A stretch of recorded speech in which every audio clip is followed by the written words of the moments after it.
నమస్తే అందరికీ. శ్రీమద్భగవద్గీత 8వ అధ్యాయం 6వ శ్లోకం నుంచి. యం యం వాపి స్మరన్ భావం త్యజత్యం కలేవరం తం తమేవైతి కౌంతేయ సదా తద్భావావితః. కౌంతేయ, మనుష్యుడు అవసాన దశయందు ఏ భావములను స్మరించుచు దేహత్యాగము చేయును అతడు మరుజన్మలో ఆయా స్వరూపములనే పొందును.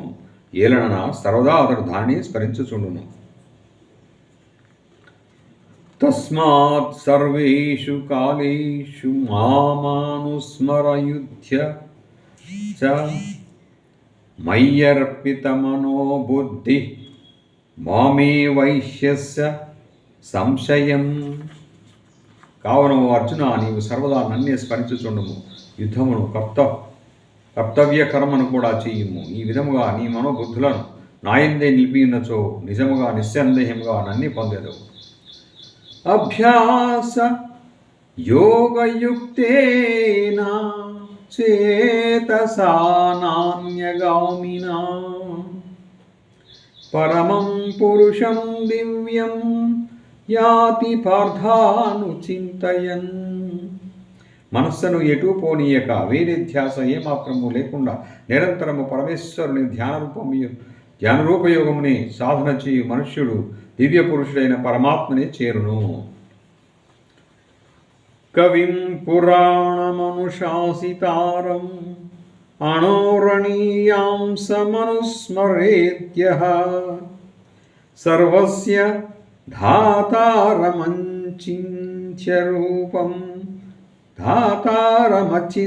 రూపం ఆదిత్యవర్ణం తమసః పరమా పరస్తాత్. సర్వజ్ఞుడును సనాతనుడును అందరినీ శాసించువాడును అణువు కంటెను సూక్ష్మమైన వాడును అందరినీ పోషించువాడును అచింత్య రూపుడును సూర్యుని వలె నిత్యచేతన ప్రకాశ రూపుడును అజ్ఞానందకారమును పారద్రోలు వాడును అయిన సచ్చిదానంద ఘనపై పరమేశ్వరుని స్మరించువాడవు.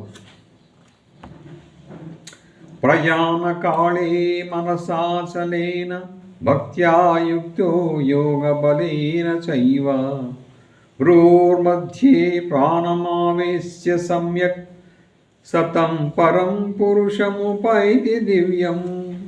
అట్టి పరమభక్తుడు అంత్యకాలములనందు యోగ బలము చేత భ్రూకుటీ మధ్యమున ప్రాణములను స్థిరముగా నిలిపి నిక్షలమైన మనసుతో స్మరించుచు దివ్యస్వరూపుడును పరమపురుషుడును అయిన పరమాత్మనే చేరును.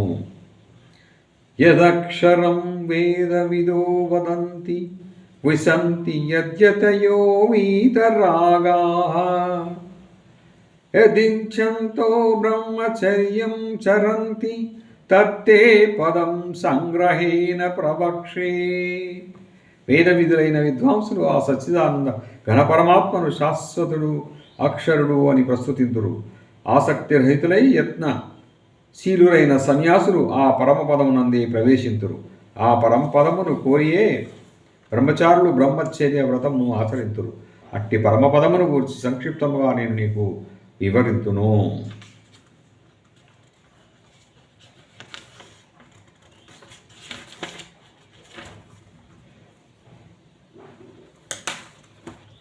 Thank you.